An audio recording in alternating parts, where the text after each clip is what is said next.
From this moment on, you will now be known as Sharkbait. Sharkbait, ooh-ha-ha! Welcome, brother Sharkbait. Sharkbait, ooh-ha-ha! Enough of the Sharkbait. Sharkbait, ooh! Well, What's up, everybody? This is D from Brooklyn giving you a shot at the saltwater tank after lights out. This is the frag tank, and the reason I'm shooting this video is two things. First of all, I look at a lot of people's tanks. I look at my own tank and I see little issues. I see questions.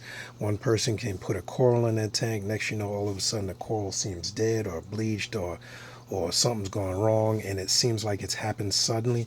One thing I do, and I advise a lot of people to do, I will turn my lights on, or I have a light other than my main tank light.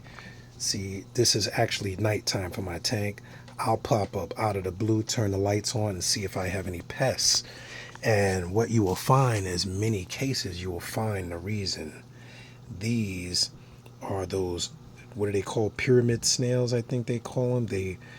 I may be using the wrong term, but they are those little cone snails. And what they do is they will feed on your coral after lights out. All of a sudden you will look at your coral or your clam. They're notorious for attacking clams. People have clams like I did. If you look at my older video, one day the clam is doing excellent. Next day, all of a sudden, the clam is like a complete hot mess, and it is because of these little guys, and they can multiply very fast. And after lights out, I just says, hey, let me come down here, take a look at the tank. And what was sitting on the top of my chalice? One of these little guys, and he was lapping away at my damn chalice coral. So one tip, man, definitely after lights out, take a look at your tank. I have my trusty tweezers that I use for my freshwater tank, but I will show you that I go in here and pull these boys out. They are a nuisance. They are very evasive. You got a lot of things that will get in your tank after dark. Look at this guy up here.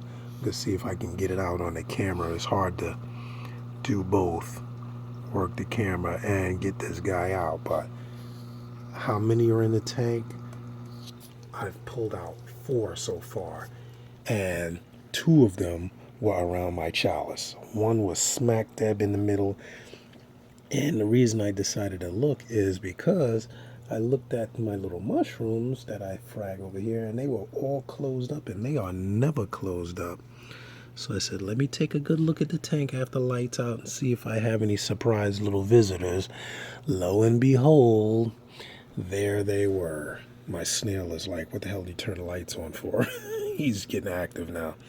But definitely, man, you got to check your tank after lights out. You'll be amazed what you can discover. You will see all kind of pests.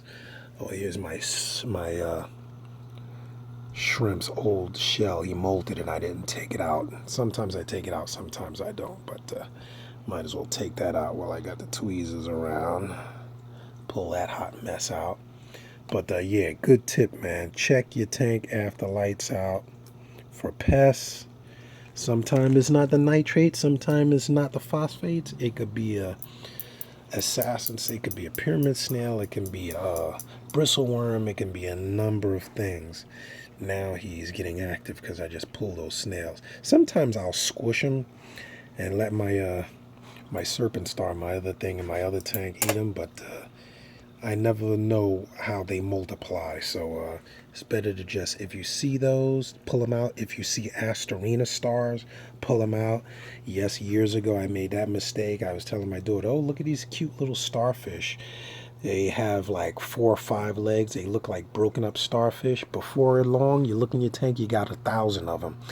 They will feed on the base of soft coral, and eventually your coral will kick the bucket. So if you see those Asterina stars, contrary to popular knowledge, pull them out if you can. I definitely say if you have an infestation, do it after lights out. Wait until the lights have been out for a while and pull them out. So yeah, that's the deal. I just caught a couple of those guys red-handed. This may be another one down there. It's hard to see, but I'm gonna see if I can get it out. They're hard to get out too. Yeah, Very hard. That's just a barnacle or some crap. But those boys are all over the place. Aptasia. If it's not on a piece you need, take the whole piece out. Look how that guy attached to the substrate. What a mess. I put him in vinegar. That kills him once and for all. If I can pull them out with my tweezers, I pull them out. If you break them and leave the slightest little piece, it'll grow into another one. So you don't want to break them like I just did. So don't do what I do, do what I say. There we go, we got him. All right. Damn Aptasia, what a pain in the ass they are.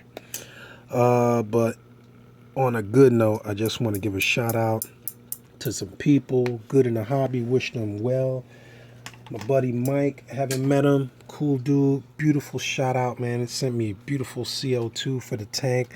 Let's take a walk over here. Running lovely, Mike, thank you. Mike from Mass Aquariums, if you haven't already, subscribe to his channel. Has some magnificent freshwater tanks. He has a really nice saltwater tank running right now, but he was really nice enough to send me a pack of these cartridges. I did a review of them when I set my system up. Awesome CO2 cartridges from ST International. Really nice product. So thank you, Mike. I want to say thank you for that, and a big shout out. If you haven't subbed his channel, sub his channel. CJ Aquariums, brother, has some nice tanks set up there. Really good guy. I love the beats, man. When I'm stressed out after a long day of work, I'll sit down, I'll go on YouTube, and I'll check out CJ's, his tank review. He has that nice rhythm going. It's good to sit back, have a beer, and relax. So shout out to those brothers and many more. So yeah, just check out your tanks. On a final note, after lights out, check them out, baby. You'll be surprised what you see. Get the old turkey baster out, like I always promote. Get the turkey baster, clean those rocks off. No matter how clean your tank looks, you always got sediment. Look at that. It looks clean. Sediment hiding in the little cracks and crevices. Let that circulate while the lights out. Your overflowing, your filter will do good work in getting that stuff cleaned up. Goes in there, keep your tank clean. So until next time, this is D. I'm going to sign out on that note. This is D, keeping my sanity, keeping my aquariums, keeping these pests under control. Till next time, hit that like button, subscribe, check me out, join us on Brooklyn Aquarium Society on Facebook, and see ya. My chalice is happy now. No hitchhikers.